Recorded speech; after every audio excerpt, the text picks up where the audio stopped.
Question number 7 में कहा गया find the 31st term of an AP whose 11th term is 38 and 16th term is 73।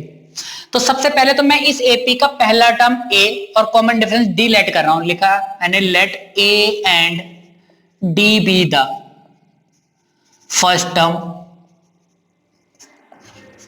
And common difference of AP. अब देखिए हमसे कहा गया है 31st टर्म तो मैं फाइंड करना है, 11th टर्म दे रखा है। किसी एपी के पहले टर्म को हम A1 लिखते हैं, सेकंड टर्म को A2 लिखते हैं, थर्ड टर्म को A3 लिखते हैं, फोर्थ टर्म को A4 लिखते हैं। इसी तरह से 11th टर्म को हम क्या लिखेंगे A11 और वो हमें क्या गिवन है 38। ठीक, अब देखिए टर्म्स जो होते हैं ना हमारे एपी के वो ऐसे होते हैं कि पहले टर्म को हम A लिखते हैं, A2 जो होता है उसे A प्लस डी लिखते हैं, A3 जो होता है उसे लिखते हैं A प्लस 2D, A4 को लिखते हैं A प्लस 3D। यहाँ 4 है तो यहाँ 3 आएगा, यहाँ 3 है तो यहाँ 2 आ जाता है। इसी तरह से अगर यहाँ 11 है ना तो हम इसे लिखेंगे A प्लस 10D और इक्वल टू हो जाएगा 38। ये हमारी एक इक्वेशन बन गई। भाई A11 कहा गया था 11th टर्म, तो उसे हम लिखेंगे A11 और A11 का मतलब ये हो जाएगा A प्लस 10D, वो हमारा 11th टर्म को शो करता है ये, तो 38 हो गया। और हमें गिवन था 16th टर्म, तो 16th टर्म का मतलब हो गया A16 हमें गिवन है, अब वो दे रखा हमारा 73। अब देखिए A11 था तो यहाँ 10D था, A16 है तो हम उसे लिखेंगे A प्लस 15D। 16 में से कम कर दीजिए, उसकी मल्टीप्लाई डी से होती है, ये हो जाएगा 73 और ये हो जाएगी हमारी इक्वेशन नंबर 2। इन दोनों इक्वेशन को सॉल्व करेंगे और A और D की वैल्यू फाइंड कर लेंगे। फिर हम A और D की वैल्यू जब फाइंड हो जाती है ना तो कोई सा भी टर्म फाइंड कर सकते हैं, 31st भी, 100 भी, 1 लाख भी, कोई सा भी टर्म फाइंड कर सकते हैं। इन दोनों को सॉल्व करते हैं तो सॉल्व करने का तरीका ये है, linear equation in two variable आपकी क्लास में थर्ड नंबर पे चैप्टर है, ठीक है ना, थर्ड चैप्टर है, तो उसमें हमारे 4 मेथड दिए हुए हैं।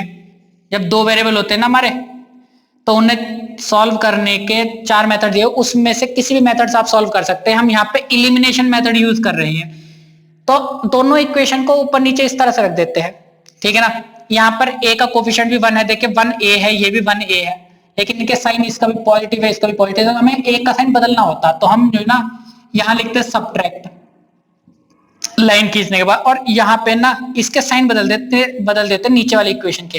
देखिए पॉजिटिव का था ये 73 माइनस कर दिया, ये भी माइनस हो गया, ये भी पॉजिटिव था, ये भी माइनस हो गया। अब ये a प्लस का ये माइनस का ये कैंसिल हो जाएंगे, दोनों a से a हट जाएगा। इन्हें सॉल्व करते हैं, ये प्लस का 10D है, माइनस का अब ये माइनस गिरा जाएगा, माइनस का 15D, तो कितना बचेगा माइनस का 5D बच गया ये, ठीक। माइनस का 15 प्लस का 10, माइनस का 5D बच गया, इक्वल टू इसे देखिए माइनस का 73 है और प्लस का 38 है, माइनस कर देंगे इसमें से तो 5 और 3 35 बचा माइनस का, दोनों तरफ माइनस है, माइनस से माइनस हट जाएगा। ये जो 5 था ना इधर मल्टीप्लाई में था, इधर आके किस में हो जाएगा डिवाइड में, 5 7 जा 35, तो D की वैल्यू जो आ जाएगी वो आ जाएगी 7, कि इस वाली एपी में कॉमन डिफरेंस जो आ जाएगा 7 आ जाएगा। इस 7 वाली जो D की वैल्यू आई है उसे किसी भी इक्वेशन में पुट कर देंगे तो A की वैल्यू आ जाएगी, तो लिख रहे पहली वाली इक्वेशन में पुट करते हैं, लिख रहे फ्रॉम इक्वेशन 1, तो पहली वाली इक्वेशन में पुट करने से A तो हमारा ऐसी रहा, ये तो हमें वैल्यू फाइंड करनी है, 10D था तो 10 ऐसी रहा, D की जगह हमने लिख दिया 7 और इक्वल टू में 38, A ये हो जाएगा 70 इक्वल टू 38, ये प्लस का 70 है, राइट में जाके किस में बदल जाएगा, ये माइनस में बदल जाएगा। तो देखिए माइनस का 70 था, प्लस का 38 है, इसे माइनस करेंगे कि बचेगा माइनस का 32, ठीक। तो ये वाला हमारा इस एपी का पहला वाला टर्म आ गया, ठीक।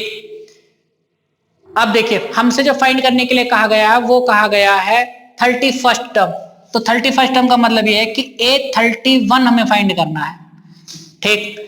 A31 का मतलब क्या हुआ, जैसे A11 को हम लिखते हैं A प्लस 10D, A16 को लिखते हैं हम A प्लस 15D, इसी तरह से A31 को हम लिखेंगे A प्लस 30D, ठीक, ए की वैल्यू पुट कर देते हैं, वो आएगी थी माइनस का 32, 30 ऐसे रहा। डी की वैल्यू हमारी जो आई थी वो आई थी प्लस का 7, तो ये हो गई 7 माइनस का 32 प्लस 7 की मल्टीप्लाई से कर दिया 21, तो ये हो जाएगा 210 में से 32 माइनस कर देते हैं, तो ये बचा 871 178। ये इस वाली एपी का 31st टर्म आ जाएगा। जैसे हमें ए और डी की वैल्यू पता चल जाती है ना, आप कोई सा भी नंबर फाइंड कर सकते हैं, कोई सा भी टर्म। आपको अगर ए 100 फाइंड करना है तो आप लिखिए A100 equal to A plus 90, A की वैल्यू पुट कर दिए, डी की वैल्यू पुट कर दिए, कोई सा भी टर्म हम फाइंड कर सकते हैं।